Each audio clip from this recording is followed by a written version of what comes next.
All right, everybody.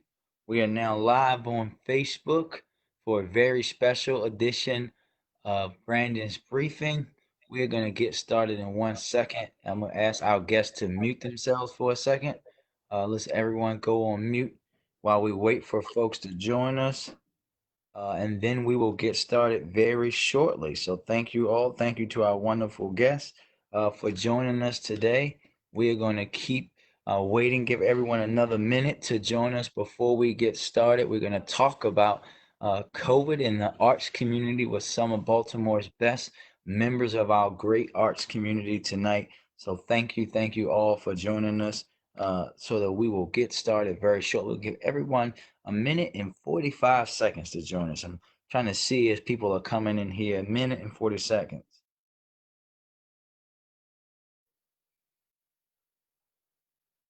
So let's see what we got going on here. How many? Let's see. Hope everyone is healthy and safe as we continue to deal with this crisis of COVID-19. We will continue to do all that we can to keep everybody healthy and safe, and most importantly, also keep them informed. So thank you, everybody. All right, 30 seconds and we will get started. Just 30 seconds and we will get started. Uh, Thank you again to our wonderful guests. Let me fix my view here. There we go, so I can see everybody.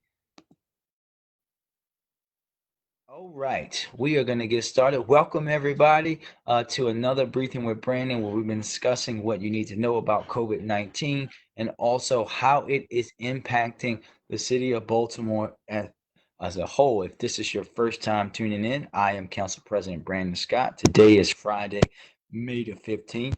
And before we go any further, no, Baltimore City is not reopened. We will continue to follow the advice of public health professionals and only do that when it's safe for us to do it and being responsible. So, as always, we like to start off these live meetings with the updates of numbers. We now have a total of 36,986 cases of COVID-19 throughout the state of Maryland, with 1,792 deaths. Here in Baltimore City, 3,606 cases with 183 confirmed deaths. 21215 is still the largest zip code impact here in the city of Baltimore with 497 cases. 21218 is right behind that with 295 cases. You can always go to coronavirus.baltimorecity.gov or coronavirus.maryland.gov to get the latest data and information, which is, of course, bigger than numbers. Those are people, those are families, those are communities who are hurting and struggling with this. And in Baltimore, you know they're also hurting and struggling with violence in our neighborhoods, both of which we have to continue to attack. So please make sure that you know that those numbers are much more than numbers.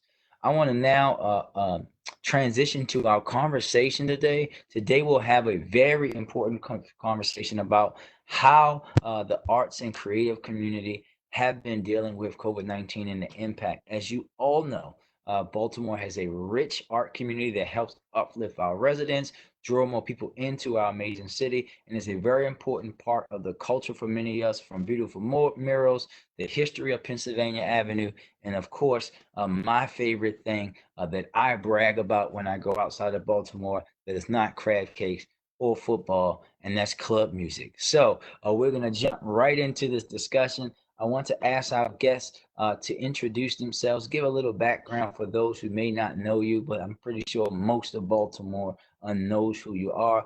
We're going to start with Lady Brion, international poet and the executive director of the Black Arts District. Lady Brion, welcome to the briefing. Thank you. I feel like you said it, but I am Lady Brion, born and raised in. I am a professional spoken word artist, teaching artist, many things in the city. And most recently, I'm proud to say that I was a part of an effort to create Maryland's first Black Arts and Entertainment District over on the Pennsylvania Avenue Business Corridor. And I now serve as the executive director. And so I'm excited to be with you today. All right, thank you, thank you. We are now going to go straight to Maggie. Villegas, the Executive Director of the Baltimore Creatives Acceleration Network. Maggie? Hi, good evening. My name is Maggie Villegas, and I'm the Executive Director of the Baltimore Creatives Acceleration Network. We are a citywide initiative that was launched by the Maryland Institute College of Art to provide entrepreneurship support to creatives throughout Baltimore. And we do that by working with partners all across the city to leverage each other's resources to just get as much support to Baltimore creatives as possible. Thank you. Thank you. Thank you, Maggie. And last but certainly not least, Brother Ernest, we always like to go ladies first on the briefings. Brother Ernest Shaw, Absolutely. Baltimore muralist, painter, and educator. Brother Ernest, welcome to the show. Thank you for having me. I'm Ernest Shaw, artist slash educator, living and breathing product of Baltimore City Public Schools. And I'm West Baltimore. I have to make that distinction. I'm specifically from West Baltimore. And brother, where'd you go to school, Brother Ernest? So it's Baltimore. We gotta ask the question. Where'd you go? Well, is that high school or is that, well, Yeah, we're gonna go high school. I mean, that's the quintessential question. So I guess we go okay. with high All right. school. I went to BSA, Baltimore School for the Oh, Arts. yeah, yeah. And what about you, Lady Brion? Where did you go? I went to school called um so it's not a part of the Oh, debate yeah. about Okay. what schools, but I loved my high school. That's right. That's right. That's right. That's right. That's Interestingly right. enough, he doesn't want me to say this, but interestingly enough, I know Ernest Shaw because he was my art teacher at Baltimore Freedom Academy. Oh, wow. Look at that. Look at That's that. awesome. That's awesome. And that's a Baltimore story right there. That's for sure. That's a Baltimore show. I, of course, went to the Mergenthaler Vocational Technical High School, but I'm pretty sure everyone in Baltimore knows that by now. Thank you, everybody, and thank you all for being. Thank you for the work that you do to enrich and inspire our people in Baltimore through your craft and creativity. So I'm gonna give you guys a little bit of tidbit, something you may not know. Art is definitely one of the things that keep me going. Music, in particular, and what people may not know, unless some of my college classmates are on here, is that while attending St. Mary's, I was actually a DJ and DJ both on and off campus. Is actually how I helped to pay for books and those kind of things. And actually, this week, prior to a political debate, I put a list of my pre-debate songs. So I know a little bit about artistry, not as much as you guys. It's been a while for me. And even at City Hall, we have an amazing art gallery that features a lot of pieces and great people as well. Maggie and Lady Brion, I want to start with you. I know you both were co-organizers for the Baltimore Art Relief Fund. So I want to start off talking about that. Thank you for the work on that. Can you talk about what this initiative is, how you are assisting artists, and some of the key takeaways that you have guys had from the work? Sure, absolutely. So the Baltimore Artist Relief Fund was started by essentially a call to action. So my organization, the Baltimore Creatives Acceleration Network, is what we consider like an artist support organization. And there are several artist support organizations around the city, including the Pennsylvania Avenue Black Arts District. And so we put out a call to action. We were noticing that artists were losing their gigs and their contracts left and right as soon as the pandemic hit.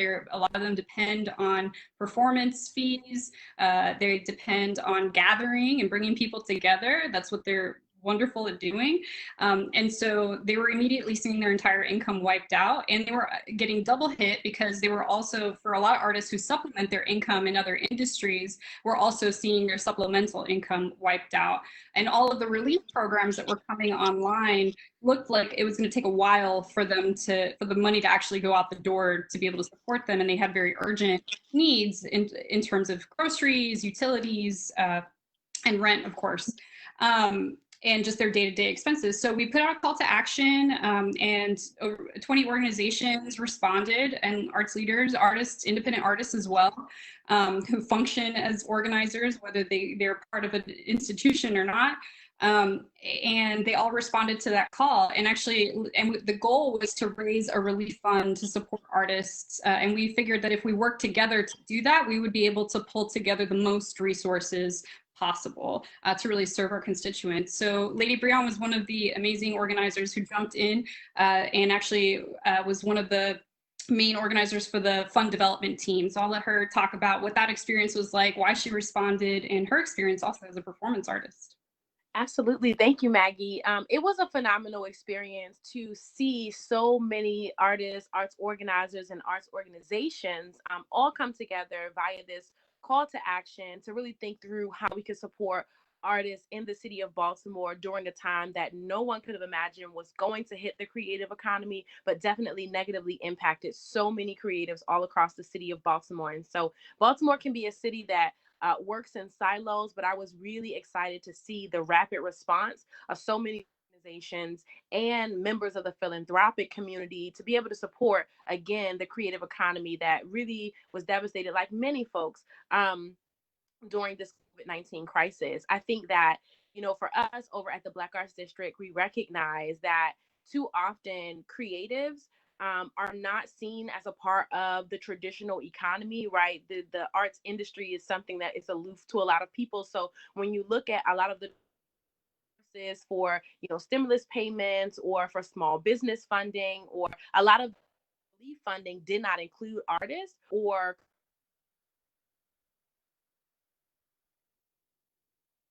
that we figured out a creative way to support them, which is what happened with the relief fund. I think also the Black Arts District really found it necessary to ensure that we had a culturally equitable how these funds were distributed. So I was really excited.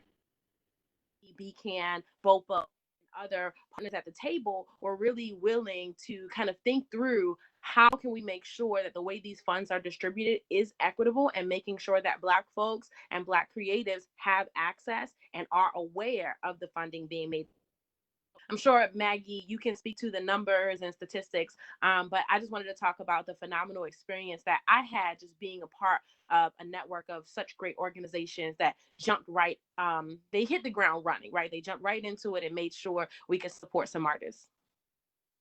Thank you, and thank you both. And I think about this as actually on one of the earlier briefings we actually had my good friend, my brother Easy Jackson on, and was talking about like shows and people and reimagining. And we had a deep conversation too about how it's going to be in the future, because this could change. So I want to say thank you from the bottom of my heart for the work that you guys are doing. And then also, do you guys, as a quick follow up, do you know of any additional resources that are available for artists at this time that you guys are aware of? Yeah, absolutely. So there's actually a grant that's open right now that closes at midnight for all of you late night deadline folks. The Grit Fund is currently open. The deadline is tonight, and that is grants between $500 and $1,000. If you go to gritfund.org and you're a Baltimore City resident or Baltimore City artist, or also a Baltimore County artist, they are eligible to apply as well. Yeah. All right. Thank you. Thank you, Ernest. Want to get you in here. Can you talk about? Oh, sorry, Lady Brion. Go ahead. Sorry about that. Go ahead. I just thought about it, a number of the resources, but specifically for artists, I think that suffices. I was going to speak to some small businesses that were creative as well, but we can keep it going. Yeah, go ahead. No, you're good. Go ahead. You're fine. Go ahead. Go ahead. No, you're fine. Get it out. Get it out there. We want it all out there. Get it out there. Really briefly, I just wanted to say that I know is about to expand their application for their creative fund, and so I know that will be eligible for organizations like nonprofits, creative organizations, and Maggie and I are also working with the BDC and some other partners to push folks to get technical assistance to really identify other resources that may be available, and this also can include creative enterprises, sole proprietor enterprises, and folks who have creative. So we'd love to connect and talk more about that, is what I wanted to say. Yep, and we'll make sure, Lady Beyond, that we put that into the chat. And then, of course, everyone, as always, we like for this to be interactive. Send your questions in so we can get them answered. We're going to bring Ernest into the conversation. Ernest, can you talk about how COVID-19 has been impacting your role as an artist in the community? Absolutely. Well, let me just say individually, moments of crises, and this is definitely a moment of crises for everyone in the world. But what it does for creatives is it creates a time and space for us to go inward, for us to be introspective, for us to spend a lot of time uh, meditating, observing. And as I've done a lot of observing, and not just of my behavior, but the behavior of individuals locally, regionally, nationally, internationally. This situation has given myself and other artists an opportunity to um, reconnect, so to speak, right? So for me, and also for my daughter, who is also a professional artist, she's a dancer, she's a professional dancer. The immediacy of it, it literally halted any opportunity to not just earn money, but to advance one's career. For me personally, I had been awarded for the first time in my career as an artist 3 residencies, 3 very well known residencies, right? And they all have been postponed to 2021. And it's still a blessing. This is a time of change. And during times of change, I don't look at change necessarily. I'm a little older now. So change isn't necessarily a bad thing. It may be difficult, there may be struggle, but it's not necessarily a bad thing. So moving forward, there are a lot of opportunity for murals that are popping. I get at least one email a day for the past 2 weeks, or someone in the DMs that wants a mural painted. Smaller projects, larger projects, uh, possibilities for collaboration with other artists. Um, so on a, from a personal standpoint, that is that's how it's impacted me personally. But it's an artist's role and responsibility to bring clarity, to define, to communicate, to illustrate the times in which we live. That's just one role. And if we take a moment and just think about the blessing um, that creatives have shared with us, if you take a look at what Erica Badu and Jill Scott did last week, My, my. you know what I mean? A venue that was created by Swiss Beats and Timberland, but the first woman versus changed. They brought a healing space instead of a competitive space. You look at what Chick Corea is doing with his virtual concerts. You brought up DJ. We cannot. We really have to give the brother D Nice his props for what he's done. Now, I will say though, 3 days before D Nice, I was aware of what D Nice was doing. I saw DJ Booby, and Yep. I believe he was out in Vegas, right? Shout out DJ Booby, Shout out to Baltimore DJ legend. Booby. So I mean, you look at what Alvin Ailey's doing virtually. You look at what the Casper Hamilton. I mean, we could sit here for hours and list how artists are fulfilling their role in society and bringing clarity to and perspective and calm. In a sense, calming the collective consciousness of society and healing in ways that only creatives can. You know. Yeah, thank you. And listen, you're absolutely right, Ernest. I'm glad you brought that up. I actually tweeted that about Erica and Jill, that they just reminded us how their music is so soothing and healing to the soul. And then all of these, for me, look, I'm a big music kid, so these lives have been great. Shout out to Teddy Riley, almost ruining it for the world, but we still love Teddy Riley. We still love Teddy Riley. But talk about that. I think you part of an important point, like how Mhm. throughout this, as a public artist who creates work for communities that touch on Black history, how do you think artists can do things like that, right? That we've seen in the music Yeah. world, and creators can help us through this pandemic. I know those things. Listen, man, I set my clock to the RZA DJ Premier one. I set my Mhm. clock to the Babyface one. I absolutely did the Jill and Erica. Like for me, that's been helping me get through this. But talk about some Right. other ways, and then when you're done, Ernest, I want to hear from Lady Brion and Maggie about how they think Mhm. we can have artists and creators help us through these times. So one of the things that I expose to my students. I don't know if folks are familiar with the ceiling of the Sistine Chapel, right? And that painting and the images of that painting, and specifically the image of Adam and the illustration that Michelangelo did of God, where they were touching fingers. And Eve who was behind Adam. And the point I'm trying to make, long story short, is that is a mural on the top of a cathedral. But that is an image that has been seen around the world and has had a lasting impact on people's understanding, belief, idea of what a deity can be. It has literally transformed or had an impact on the collective consciousness of the world. So imagine, so that's the power of visual imagery. So imagine what muralists can do, right? Just one single mural on a corner of let's say Park and North Avenue, right? People just see they may just assume it's just an image that they may see uh, passing by, driving or walking or biking or running or whatever. But the impact that that image can have on the psyche, the imprint that it can have on the psyche, it can literally change behavior. Artists are people of conjure, people who have the ability to literally control. I don't like to use control. Let's say, and definitely not manipulate, but inspire the minds and the spirits, emotions, and thoughts of entire groups of people. They literally have that ability, and that's something that should not be taken lightly.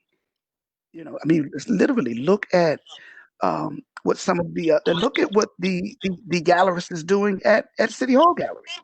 I believe his name is Kirk Shannon Butts. Is that his name?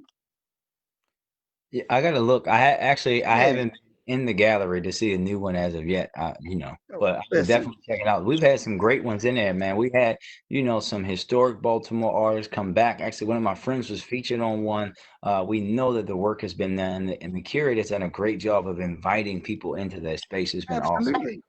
I was literally on my way to City Hall when that event was canceled.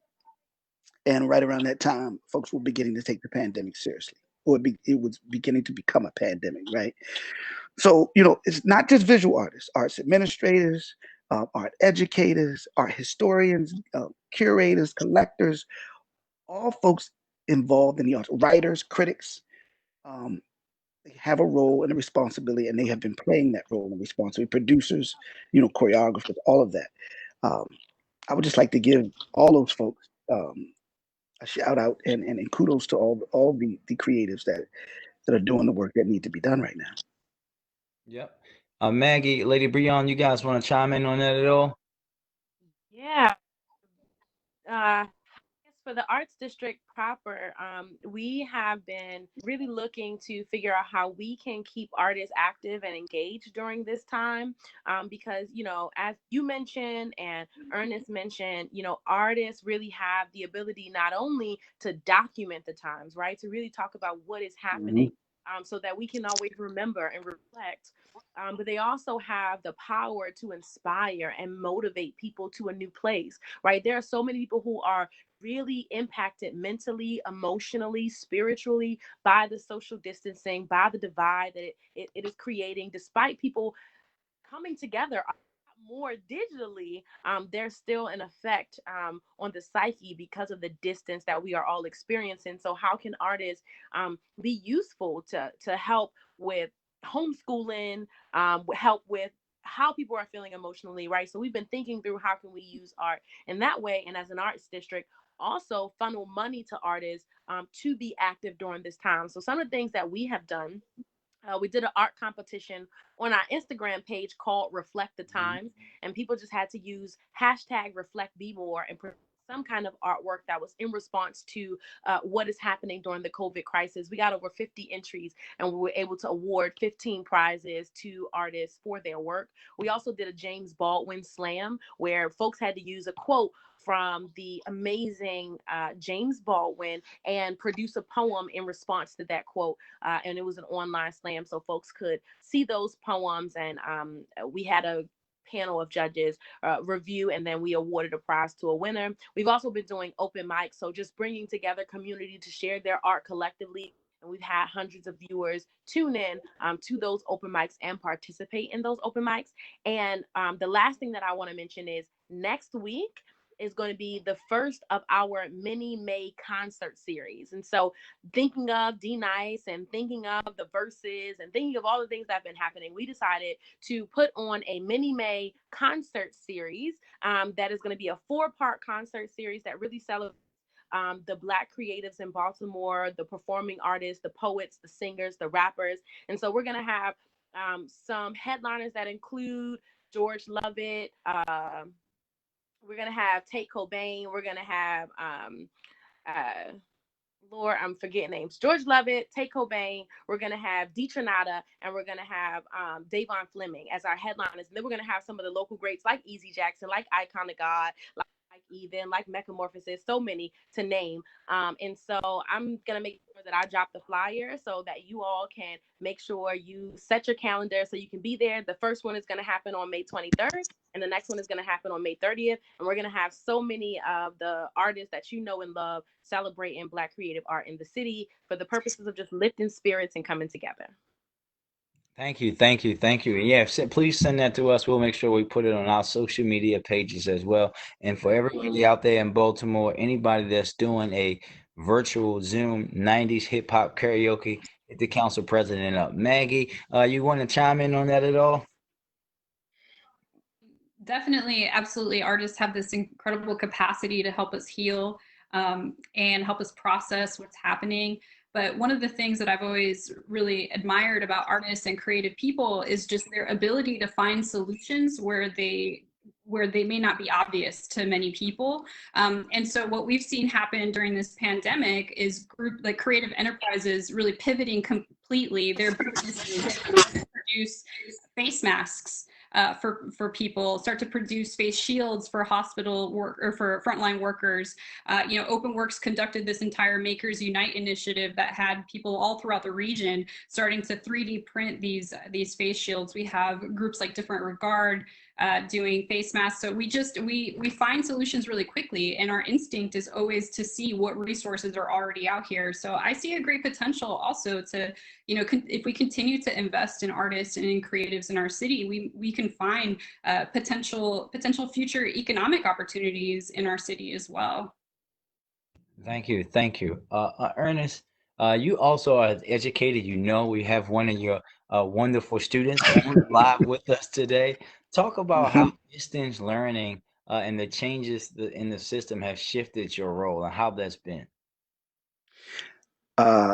Okay, so let me start by saying kudos to Dr. Sandelises, Chief Executive Officer, Chief of Schools, John Adams. And I'm thanking them because, let me come back to that. Let me first say my role specifically hasn't changed. The role hasn't. Strategies and tactics in addressing my role has changed. But I was taught that the teaching profession is divinely sanctioned, right? When you use words like divinely sanctioned, it means that it's a sacred profession. And when you use words like sacred, then there's some spiritual component that's involved, right? I'm not going to get into any specific dogma, but I'll just say this: when things are divinely sanctioned and they're sacred, then we as educators, we have a role to take mere creatures of habit and to elevate them, help them, guide them, facilitate them on their journey into becoming critical thinkers and highly spiritual beings. What does that mean? That sounds real esoteric, but what does that mean? That means that they become active participants in the society at large. I don't believe that there's any such thing as an individual, unless within the context, unless they understand their context or within the context of society. And it's a teacher's role to guide young people to do that. So the role hasn't changed. But again, now back to giving Santelises and John Adams their kudos. And also Timothy Gordon, my principal, and Crystal Lindsay, our executive director at Green Street. So the most important aspect of schooling is not test taking, right? It's not data that's collected in the classroom. It's not that students, that the students are human beings. They're not just per pupil statistics. They're literally living and breathing human beings. And the individuals that I've named, again, within moments of crisis, sometimes the universe reminds us of what our purpose is. And the purpose of schooling and education, again, is to focus on the whole child, the human being. So it's forced us, because we are not literally sitting in front of, and we can't connect. We can't lay eyes on our students, right? We can't vibe with them in the physical sense. We are forced, using technology, to find a creative way to continue that connection. So it's less about what grade a student gets, because there's this misperception that school closed, right? School never closed. School is still in session. It's going to be in session till late June, right? That's a misperception in the community. School never ended. Learning never ended. But what's been made difficult is the ability to maintain that connection, that social, cultural connection with students. So that has changed. So under the leadership of Dr. Santelises and John Adams, they have uh, created a roadmap to help students, and we do this very well at Grace Street. To help teachers and students maintain that connection, that human connection that exists within the classroom. Thank you, thank you. And I actually popped in on Easy's class on Zoom last week and was able That's to right. talk to them. Man, and for me, this is, I mean, as someone who is a socialite, who is a people person, Hmm. for me, this has been the struggle about COVID. The person preaching that you have to Hmm. stay home, be safe, That's because right. I like to be amongst the people. I love to be in the classrooms. I would be at this point. I would be getting prepared to do graduations. I was supposed to That's do right. That's right. speech at my alma mater college for tomorrow, and it's tough. And we have to remain that connection in the best way we can. So thank you. I want to go to And Maggie. real Oh, quick, go I'm ahead. sorry. Yeah, go ahead. You're fine, sir. Go ahead. And Easy does teach at Grace Street Academy. I just want He to say does. that. He does. He does. He does. He Right. does. Maggie, I wanted to get two things from you before I go to Lady Brion, and then something I want to ask all of you before we go to some questions and close us out. Thinking about two things for you. How can we use the arts to uplift and educate our community? And can we reimagine the way the role artists can play in our civics? And also talk to you about your art administration work and the work that BCAN does, and give us a bit of insight into that. Absolutely. So as far as artists' role in civics, I think sometimes we get into this mindset that artists are this other people, when really we're residents of the city. You know, we take our trash out every week just like everybody else, and as such we have a responsibility and an interest in engaging in civic life in a more integrated way.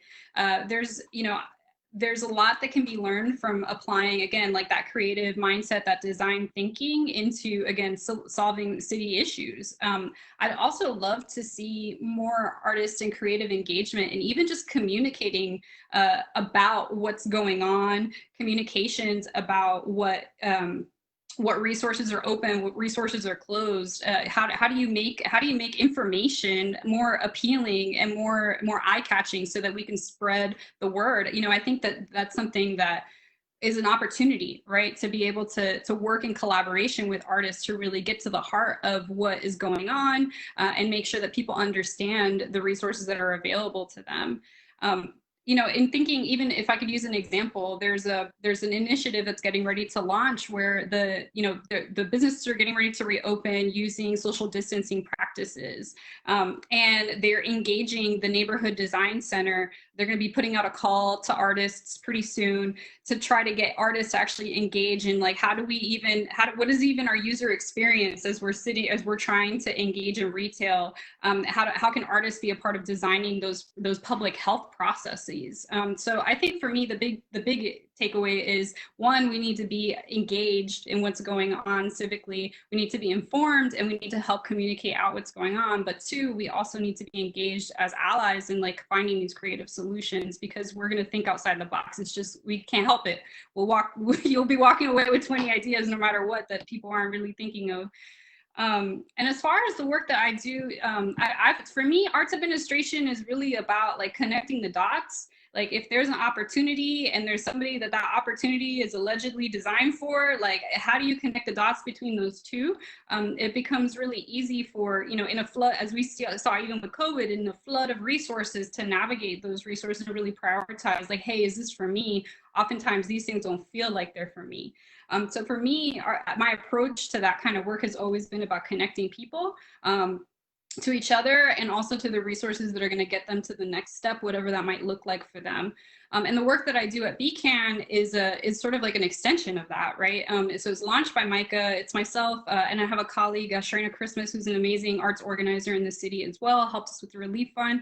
And really what we do every day is just try to figure out how can we, what step could we take to get artists to a place where they are economically empowered to make their own decisions, where they are able to have financial stability, to where a 2 months of contracts isn't going to completely break them financially. How do we start to create these support systems? And we actually take a collaborative approach to doing that by working with different small business service providers, art support organizations, legal support organizations, financial services organizations, and really just trying to get them to all to talk to each other, and to start marketing those resources to artists who might not think of themselves as a business, even if they are, because they don't fall within that more like traditional framework of a business in their minds. Thank you. All right, Lady Brion, I'm gonna drop two on you.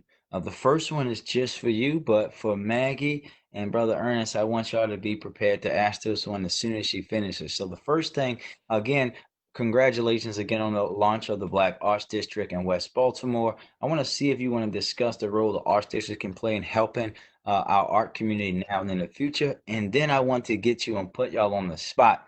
And you don't have to do it in any order, but who are three of your favorite artists in Baltimore right now, and why? And would you like to shout them out? And why are they these three of your favorites? Okay.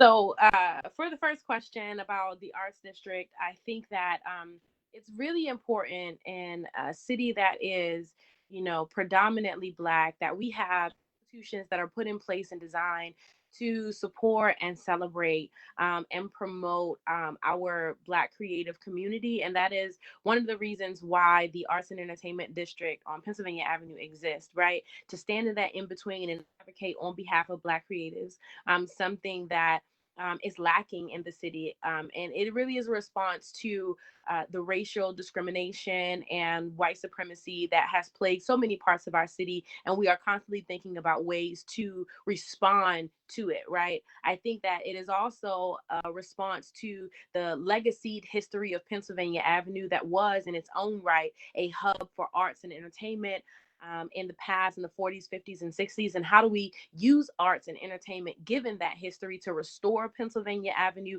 as a business district, as a commercial corridor, as a vibrant set of communities in West Baltimore. And so we know that arts and entertainment districts in the past and other artist communities can and have led to gentrification. But one of the reasons why we explicitly called this a Black Arts and Entertainment District is to make sure that we highlight the original inhabitants of these communities in West Baltimore and hold ourselves accountable to being an anti-gentrification effort, and really supporting the folks who already live there and Black creatives in the city, rather than taking that traditional role of supporting white folks or other folks, right, for Black folks in this city. And so I think it's really important that the Arts and Entertainment District be a part of the community development effort and the revitalization effort of West Baltimore, and really attract new resources and new interests and a revived spirit about West Baltimore. And we're really excited about the work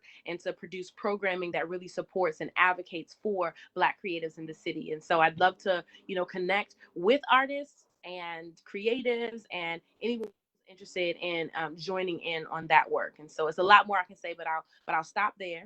And as far as my favorite artist, Three. And one of them can't be you. So we're just gonna start there and get that out there. Never be so self-centered. Okay, so I would say I was gonna say you, Ernest Shaw, but I felt like that was a cop out.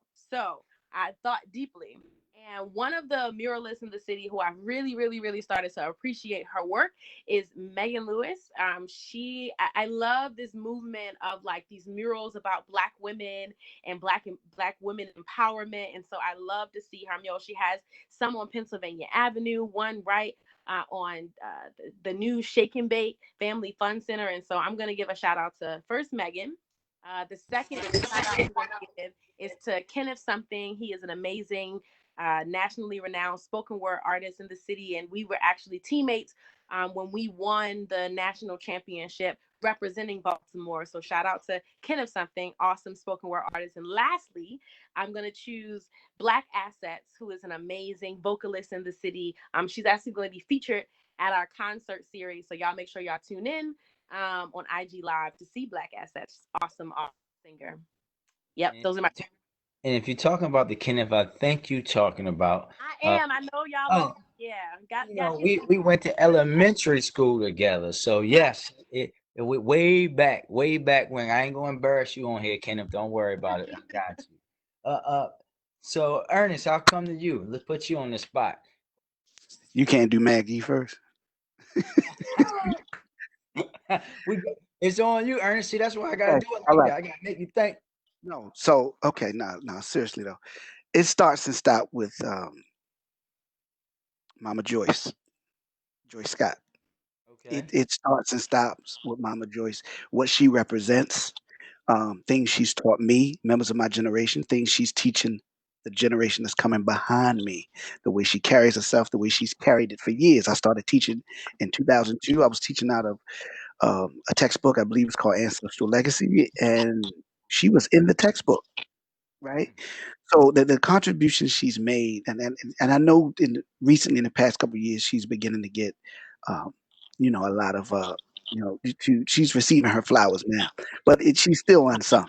There's no way they can really, she can really, folks can measure the contributions she's made for me personally as an artist in the city. Secondly, there's an artist, a colleague at MICA. I'm also adjunct at Maryland Institute College of Art, who I've fallen in love with her work. And actually, her husband's a tremendous artist himself. Her name's Latoya Hobbs. She is doing some and creating some outstanding work. If you are a collector, or if you are an art enthusiast, or you want to begin collecting, please seek. If you are not already familiar with Latoya Hobbs's work, it is outstanding. Actually, she had a show at City Hall.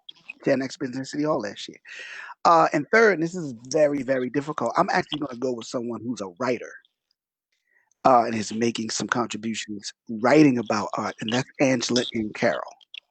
And Angela Carroll is an outstanding writer. I'm a little older than her, a lot older than her, but I consider her a peer. And she's up and coming. Nah, she's not up and coming. She's on the scene, but she's doing some outstanding writing, not just regional writings, writing writing nationally. But if you're not familiar with her, she did some stuff with Baltimore Magazine, Be More Art, and a lot of stuff outside the city. But I'll go with those three individuals. And you did, I could have named 10 easy. Yes, sir. Yeah. So Brion helped me because she crossed two of them off for me. So. And Lady Brion was on my list, but there you go. Maggie, what about you?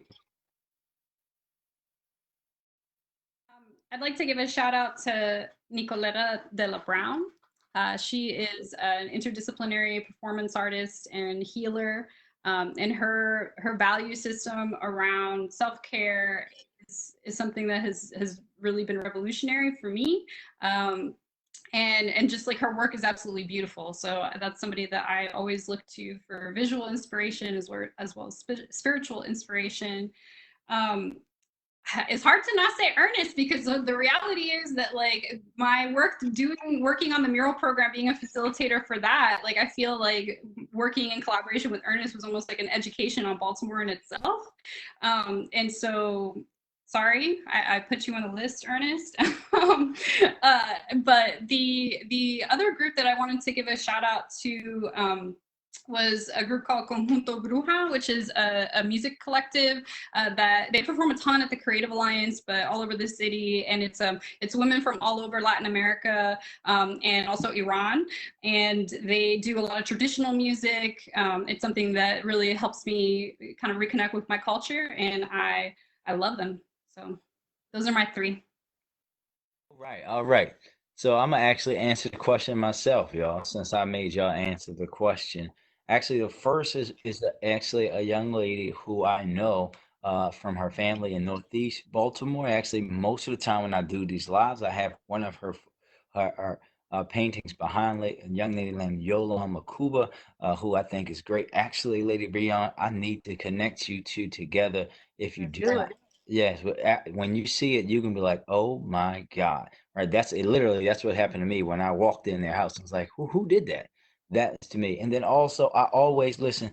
Everybody knows Easy's one of my favorite rappers, so that goes without saying. Like I told Easy, like Easy, there's gonna be documentaries about me with your music playing in the background. And then, and this one is one I think is he's critically important to me because everyone knows I'm also a sports guy and coach young kids, and I always use him as an example of how you have to truly find your purpose and also understand that you cannot just be great at one thing. You have to try to be someone that can achieve multiple things. And I think seeing my good brother Ern Maven do what he did on the football field, but now to come home and not just teach and do the art. So using him as a way to uplift and show young brothers in Baltimore that you can be everything you want to be in multiple ways. So I just always wanted to uplift him. We do have two questions that came in for you guys, and anybody can take it. And one of them I'll chime in too. But this is something from you guys, and I should chime in too. So, what action do you think needs to be taken to help save local independent music venues from needing to permanently close? And how can we do that, and how can we create a space for them moving forward from COVID-19?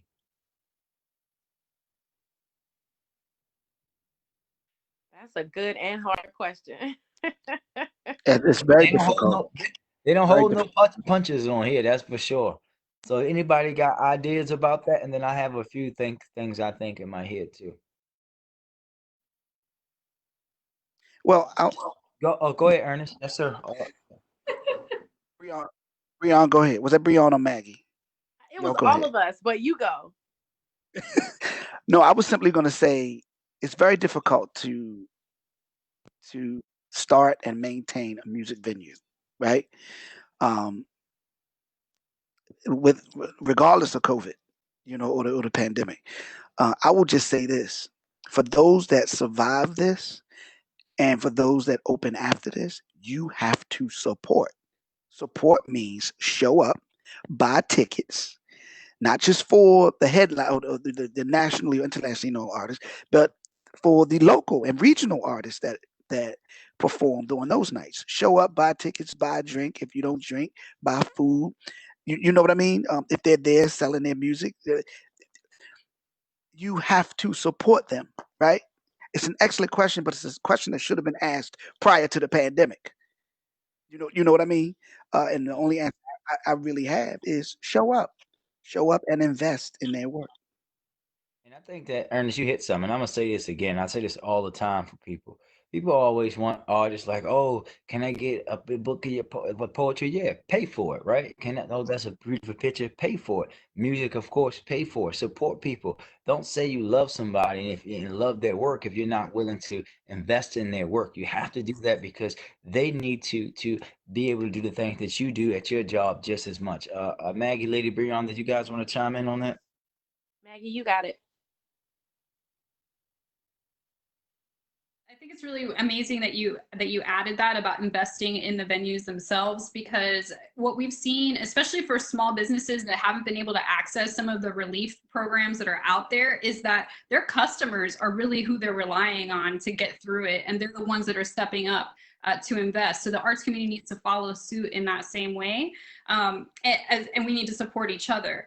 I think that we, for a long time as a city, have always celebrated the creative community and found value in it, utilized it as a promotional tool for tourism. But actually, there is a huge economy behind it in the city. There are over 15,000 people employed as creatives in the city.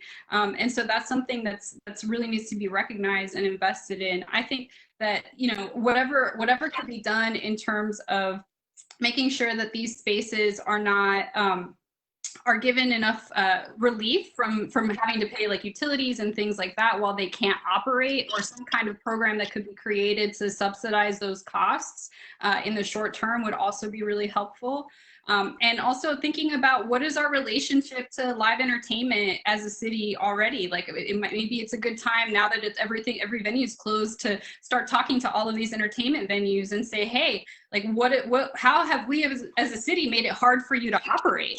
What barriers could we be taking down that would make it easier for you to run an entertainment venue in this city? And also, how might that be disproportionate in different parts of the city where some folks might be able to get away with things that they can't in other places? So really just doing an audit and taking advantage of this time to really show up for that community in that way as well.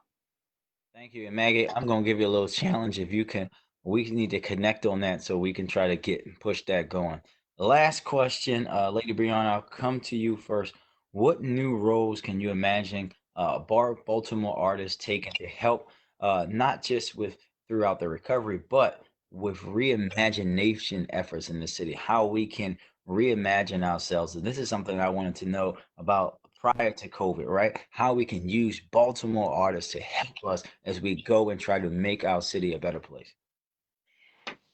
Okay, that's an interesting question. I think that it reminds me of something that Maggie said earlier. Um, that sometimes I think we put artists in this bubble, and we don't look at them as just like everyday citizens. And so I think that you find artists and creatives in all different facets of civil life, right? And so I think that creatives have the capacity to help to reimagine many different things. Like one of the interesting things that I recently heard in relation to COVID is that the BDC is leaning on folks to start thinking about how can we implement safe social distancing as it relates to being 6 feet apart as we reopen businesses, right? Creatives could certainly be a part of that process in helping to design how businesses are reopening, how their lobbies are situated, right? I've been talking with so many different organizations about thinking about, okay, how do we reintegrate into slowly being back around everybody and doing performances that are still live and still engaging, but perhaps is pushing people to be further apart as we continue to try to keep this curve flattened.